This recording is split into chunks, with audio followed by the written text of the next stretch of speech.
Hey everybody. So I was on the Appalachian Trail. Now I'm off the trail and I'm walking on the side road to get back to my campsite. And first of all, I just want to speak on discipline.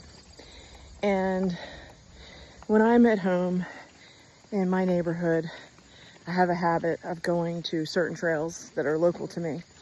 And usually I go between 2.5, 3 miles, and I try to do that every day. Sometimes it's not every day. Sometimes I'm doing like workouts at home on, the videos or Pilates or what have you, or weightlifting. But when I do my walks, it's 2.5, 3 miles a day. And when I go out further, to travel to a national park, to, have a more hiking experience, or a more expansive hiking experience, I realize that the terrain is definitely going to affect how fast I go. Now, when I go local to home, I know those trails. I walk them regularly, so I know at this point, there's a steep hill and an incline, so I need to be mindful going down with my ankle. And then the rest of the path is pretty clear. But then when I hit this particular point, there's a steep incline and I have to be mindful of mud or what have you. So the point is, in the trails that I frequent near my house, I know what to avoid. I'm familiar with the terrain. I know what happens in the seasons because I'm going to these places regularly. But on the Appalachian Trail, it has been a while since I've been to this certain trail. And, I have since had an accident. I have metal hardware in my ankle. And so, the terrain is different for me now than it was before when I didn't have hardware in my leg and ankle. So it's a very rocky path. And so what I realized was I really couldn't hold the camera and talk to you like I am now and watch the ground without tripping and, injuring myself. So that's why some of the other videos are just the ground or just the trail itself.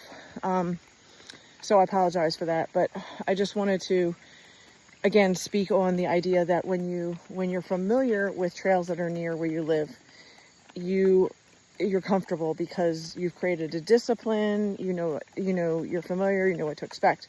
But then when you go on a new trail, you have to be really mindful of the new terrain, what kind of gear you're going to wear and pack. You don't want to pack too heavy. And right now I'm wearing my flip-flops. So I wore tennis shoes in the whole trail.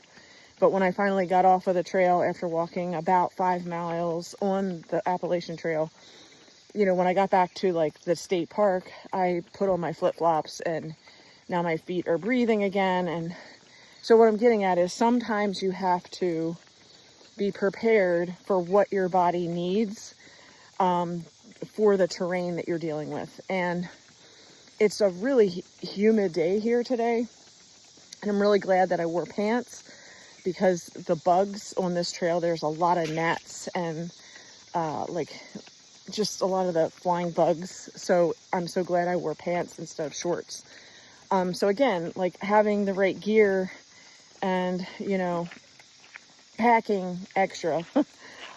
So by the time I get back, it's probably another, 15 minutes or so, but I'm going to actually use the campground shower facility. So I have in my backpack, minimal things like my Dr. Bronner soap to be able to hit the showers before I then hit my campsite, because I'm at the very top of the mountain and it makes more sense to get the shower out of the way and then just be at my campsite for the rest of the night. So what I'm illustrating to you is preparation.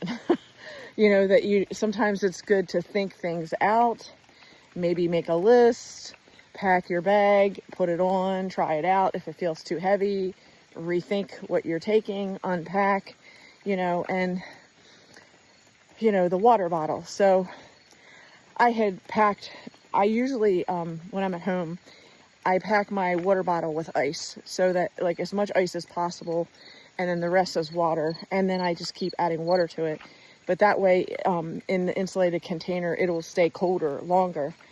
And, but we're talking 24 hours later and it was still cold 24 hours later.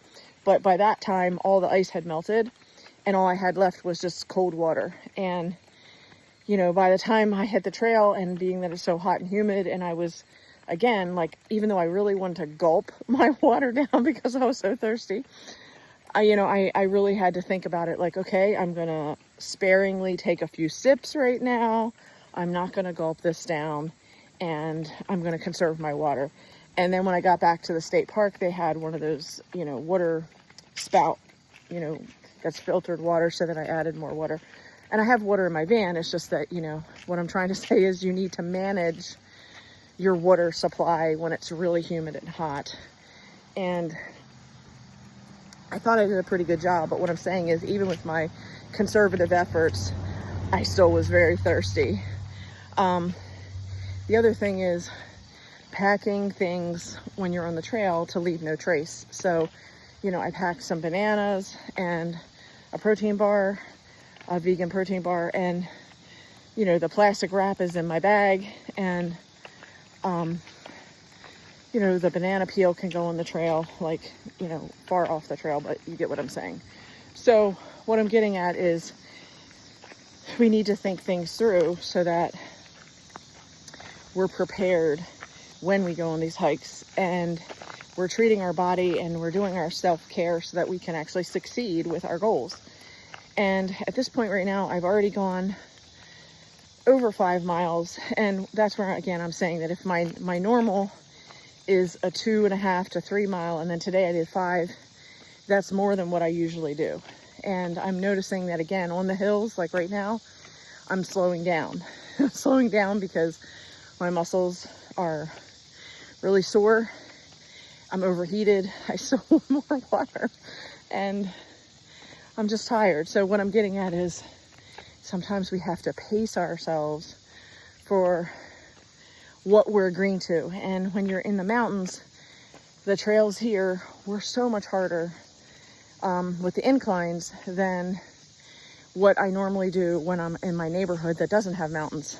So the trails there are a lot flatter. So again, being mindful in your plans and preparation and self-discipline and self-care. Have a good one.